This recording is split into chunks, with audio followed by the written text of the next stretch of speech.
All right, hello everyone. Welcome back to Neurospicy Nursing. Today we're going to be going over the pain assessment. We're also going to talk a little bit about opioids, non-opioids, as well as the complementary medicines. Um, so let's go ahead and get into it. So when we're talking about pain, right, we have two main types of pain, and that's acute and chronic. So acute is normally going to be anything that's going to be less than 3 months, and then chronic is anything that's greater than 3 months. We also have nociceptive pain. This is breaking down a little bit more into the different types of pain, which is from tissue damage. Um, and you have as subtypes of that the somatic, which is your skin, your muscles, and your joints, and then visceral is your internal organs, like in your abdomen. Neuropathic pain, this is going to be like your diabetic peripheral neuropathy, that sort of thing, that burning and tingling that they feel. Um, so when we're talking about pain, we have two kind of main scales that you can see to get a estimate of how bad your patient's pain is. Wong-Bakers are going to be for nonverbal individuals, really young kids, as well as individuals who maybe don't understand that one is less than 10. Um, for the numerical scale, this is anyone who obviously understands that one is less than 10. Adults and adolescents can be included in that as well. Um, and then we have questions that we're going to ask them.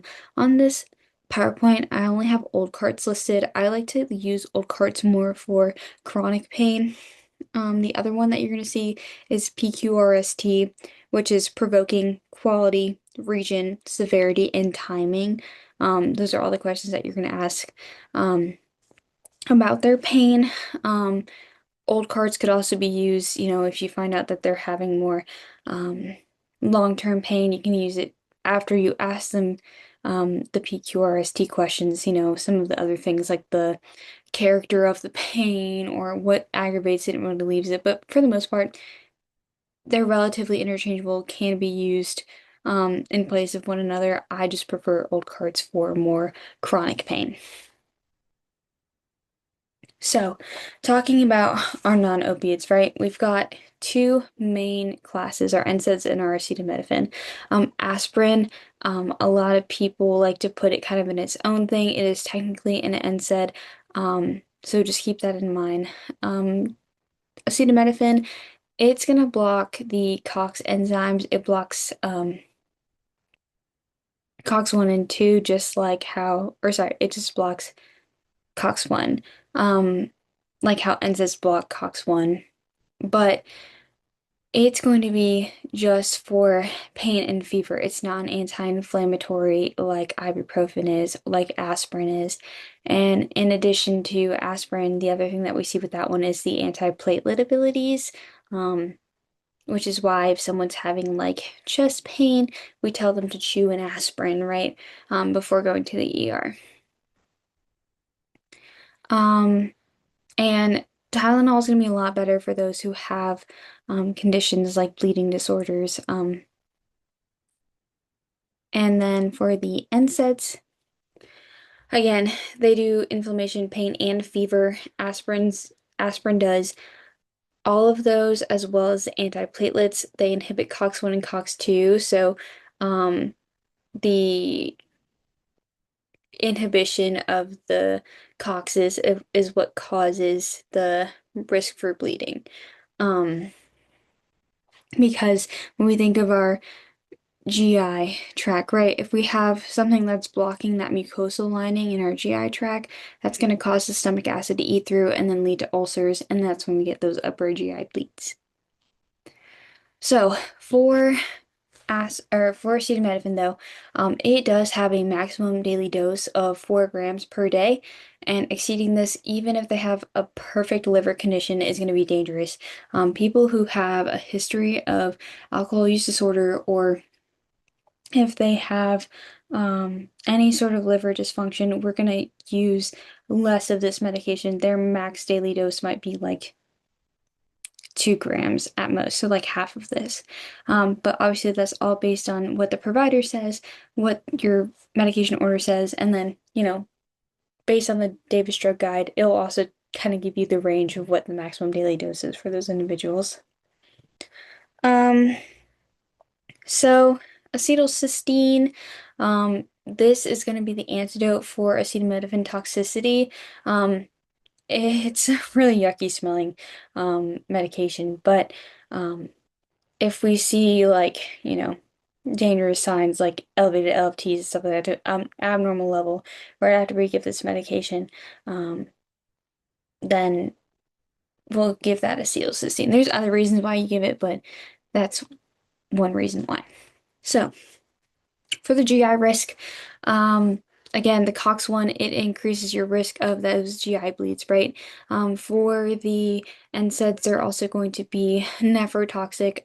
They reduce renal perfusion, so individuals who have CKD really should not be using this medication. Also, if someone has a cardiac disorder, we should tell them not to take NSAIDs. It's okay-ish for aspirin. Normally, MIs and strokes, we tend to give aspirin as a treatment for those. But the NSAIDs, like regular ibuprofen, um, it has that cardiovascular risk. So, opiates.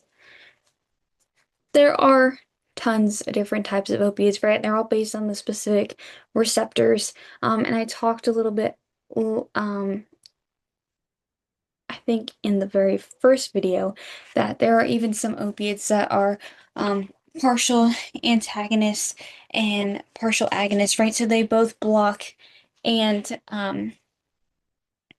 and enhance at the receptor site.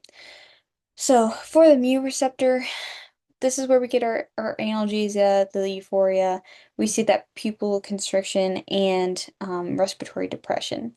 So these are going to be like our morphine, our codeine. That's more natural opiates. Semi-synthetic is the hydrocodone and oxy, and then fully synthetic is the fentanyl, which is 100 times stronger than morphine. So we're going to use these in comfort care. We also use them with pain for MI. It also helps them relax so that their blood pressure can go down. And we can use it for post-operative pain as well. And for our cancer patients, a lot of them get the fentanyl in the patch form. So things to make sure that we monitor for these individuals, respiratory depression, obviously, so that less than 12, we're going to be giving Narcan for those individuals. I also did forget to mention that for aspirin, it technically does have a reversal of sodium bicarbonate because aspirin can actually cause your blood to become very acidic. So by adding the sodium bicarbonate, it realkalinizes it, kind of helping with that quote unquote overdose of aspirin. It doesn't fully work like a Narcan or an acetylcysteine, but that's its purpose. Constipation, obviously we're going to educate these patients to making sure that they're increasing their fluid and fiber, but we also want to make sure that, they understand that not taking those in puts them at risk for bowel perforations, for blockages and stuff like that. The other thing is going to be the sedation and the dizziness. So we have to make sure that, we put these people on some sort of fall risk precaution, right? So they have to be careful and they really shouldn't be driving or operating heavy machinery when they're on these medications. So here's those reversal agents. So Narcan, it works on the actual opioid receptor. It is an actual antagonist. Acetylcysteine, it's not necessarily an antagonist. What it does is protecting the liver from the NAPQI metabolites that are created. And then aspirin, again, it alkalizes the blood and urine to correct acidosis. Another thing I wanted to touch on is the difference between pain threshold and tolerance. Um, Threshold is the minimum point in which you receive something as painful, right? Some people have a high pain threshold. Some people have a low pain threshold. We commonly confuse this with like our tolerance, right? So tolerance is more going to be when we are repeatedly exposed to it, whether or not it's a drug or the pain, it's going to reduce our ability to kind of like get almost like triggered by it, right? Like if you're used to your kids always crying and being loud, at a certain point, it's very easy for you to ignore that versus someone who doesn't come from a loud household, going to a loud household, that's very overwhelming to them, right? Um, the other thing to keep in mind too is that sometimes with tolerance, for opiates, it can actually lower an individual's pain threshold. So they almost become a little bit more sensitive and things may seem more painful than they really should be. All right, looking at some holistic care here, we have like heat and cold therapy, TENS units, music therapy. There's also acupuncture, PTOT, massage therapy, yoga, meditation. All of those count as holistic um, ways to manage pain. Um, so if someone is on like a pretty strong medication, like opiates or something like that, it's very common for us to see people get recommended this, right? Because pain isn't always just about how much pain you're in, it also has a mental toll on you as well. So making sure you're taking care of that and looking at the person as a whole. Um, the other thing to keep in mind, is that if they're on certain medications, we shouldn't be encouraging certain holistic therapies. Like if someone's on blood thinners, a deep tissue massage is probably not going to be great for them because they're at risk for bleeding, right? So that's another thing to keep in mind. Oops, sorry. So, talking about some herbs really quickly, I have another PowerPoint where I'm gonna go in them a little bit more in depth. But St. John's wort, just if they take it, they probably can't take any of the meds. It's just one of those things where it interacts in everything. Same thing with grapefruit. Grapefruit also interacts with everything. Some other thing that you're going to see is vitamin B12. This is where you can see peripheral neuropathy from this. Um, though technically a treatment for that neuropathy is like B6, but beefy red tongue is the super duper like important sign that you're going to see someone's deficient in this vitamin. Also, there's a thiamine deficiency, and it's very, very commonly seen in people who have alcohol use disorder. They also normally have low magnesium, as well if they have alcohol use disorder. Okay, so. Again, kind of going back into how pain management is not a one size fit all. So certain individuals from certain age groups, they're gonna need a different sort of scale. Really, really little kids use the flax scale. That's face, legs, arms, cry, and consolability. And then there's Wong Baker's face, like normally when you think about it, it's for kids who are above that infant age, can start kind of talking, they know what those faces are. But it's also used for individuals who are nonverbal or individuals with developmental disabilities or cognitive disabilities. And that could be individuals of any age, right? And older adults, they have a high risk of polypharmacy, so we have to make sure that we're monitoring them for drug interactions because they may have, you know, one medication that they take that interacts with another medication or a ton of nephrotoxic drugs, and then we just gave them another one. So that's another thing to keep in mind. Also, if they have comorbidities like diabetes, their pain perception might be altered, especially in their like legs, right? And then chronic pain. Um, I suffer from chronic pain myself, right? So I know that I'm never going to be at zero, but the most important thing for these individuals is to find a level that's going to be most livable for them. So if they can agree with that a pain level day to day of a 4 is doable, then we're going to try to keep them at a 4 as best as we can. All right, so just remember that when it comes to pain, it's going to be the same thing as I've mentioned before. You have to make sure that you're assessing, you're doing your interventions, you are educating your patients and advocating for them as well. If you see that your patient's pain is not being managed effectively, it is okay to reach out to the provider and be like, hey, I gave them this, I reassessed 30 minutes later, their pain level is still at a 7 or 8. It's okay to ask for something stronger if you absolutely believe, and well, you should believe because the patient's pain is whatever they say it is, that their pain is that high. Alrighty, so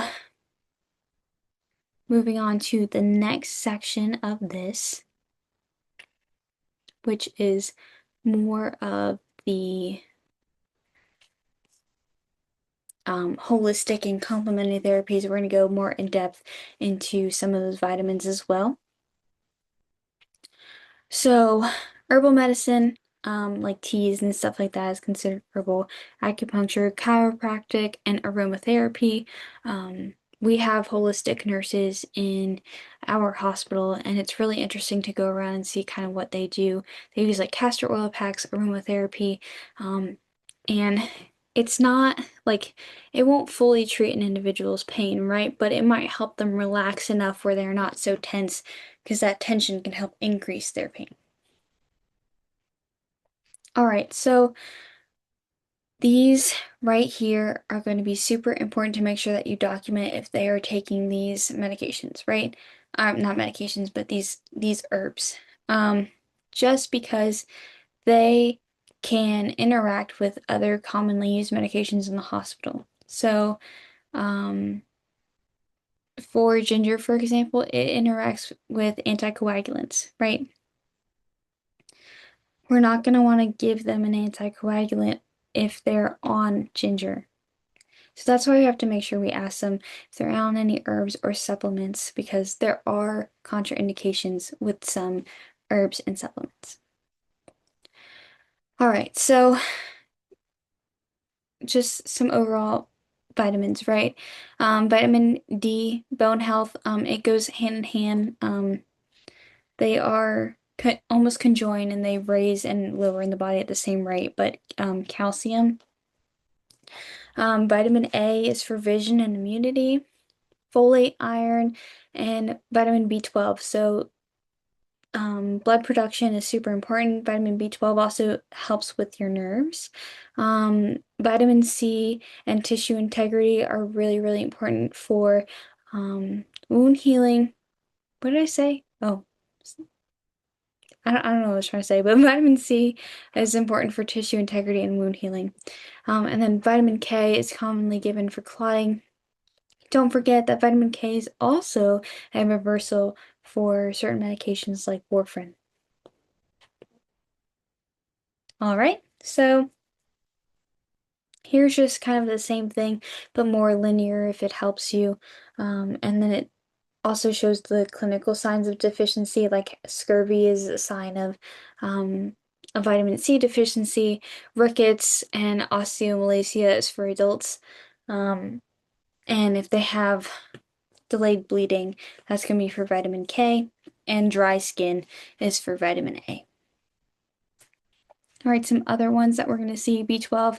This is called precocious anemia, and it helps, or it shows neuropathy. It's very important for red blood cell production. Folate, this is the same thing as folic acid, but it's going to be for DNA synthesis and also for red blood cell formation. That's why when we talked about before, and I'm going to get more into it in this next lecture, for methotrexate, it's very important to make sure that you're taking folic acid because it blocks this.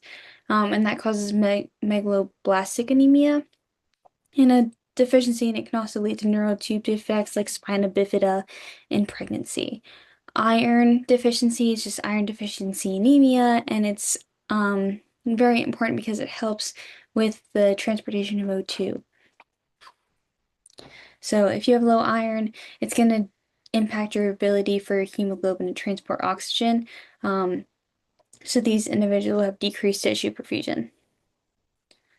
All right, going into some of the common eye disorders, cataracts, glaucoma, and macular degeneration. I'm going to go even more in depth in this when I go through the neuro unit, but this is just kind of putting you guys kind of, you know, making you aware of it.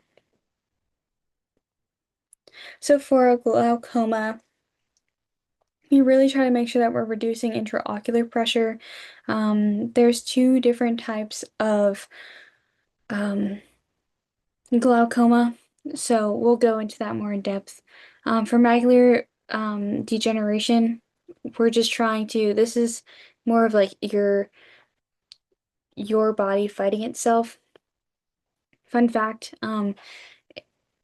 this isn't really necessarily macular degeneration, but if your immune system finds out that you have eyes, it's gonna attack them. Like your immune system doesn't know that you have eyes, but if it did know, it's gonna try to kill them off. So kind of think of that when you do think of macular degeneration. It's not exactly the same, but that's how I try to remember it. So you're trying to slow your body killing off your eyeballs. And then there's regular ocular inflammation, and we use steroids for that. So a lot of times when we see unilateral presentation of a red eye, that's going to be pink eye. Obviously, pink eye can happen in both of your eyes. Like if you touch one eye, you rub it and you had pink eye, and then you went and rubbed the other eye. But normally, bilateral presentation is going to be from allergies and stuff like that.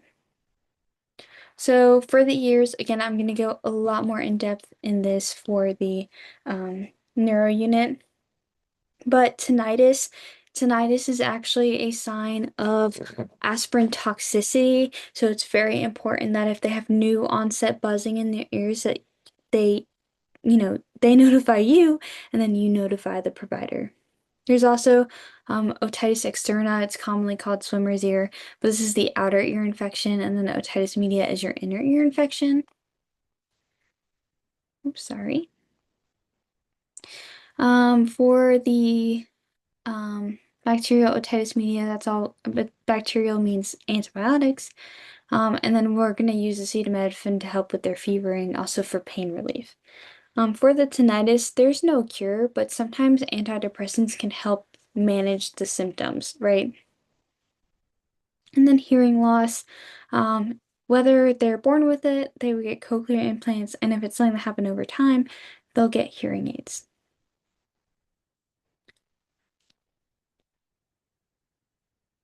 Okay, so kind of talking into migraines, and I'll go a little bit more in depth with them too, but I want you guys to keep in mind that stress, certain foods, certain medications, hormone changes, and environmental factors can all lead to migraines, right?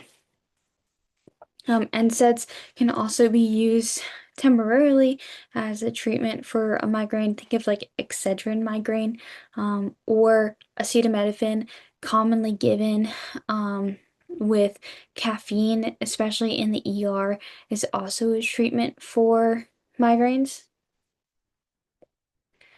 So we also have triptans, which I'm not going to get super into because, again, the abortive agents and the preventative agents, I'm going to go way more in depth for our neuro unit.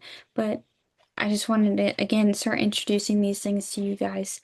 But one thing that I do want to bring up that is technically pharmacological, but also non-pharmacological is Botox for migraines. Um, So Botox is made from the botulism toxin, so the same thing that, you know, botulism as in like that severe food poisoning. And they actually take it and that's what they inject into individuals for migraines. So that is another thing that if they do get that, they should be letting you know that that's something that they are getting. All right, so there are also, which is why I decided to bring up migraines, a few herbal options for migraines. Feverfew and Butterbur have been shown to help reduce the frequency of migraines and prevent migraines. Also, acupuncture, massage are also some other things that people have used for migraine relief as well. So make sure, overall, for anything, not just migraine management, that you do a full assessment, you educate your patients, and you work closely with your team to make sure that you are safely and effectively managing their pain. All right, that's it for this one on pain. See you guys in the musculoskeletal system.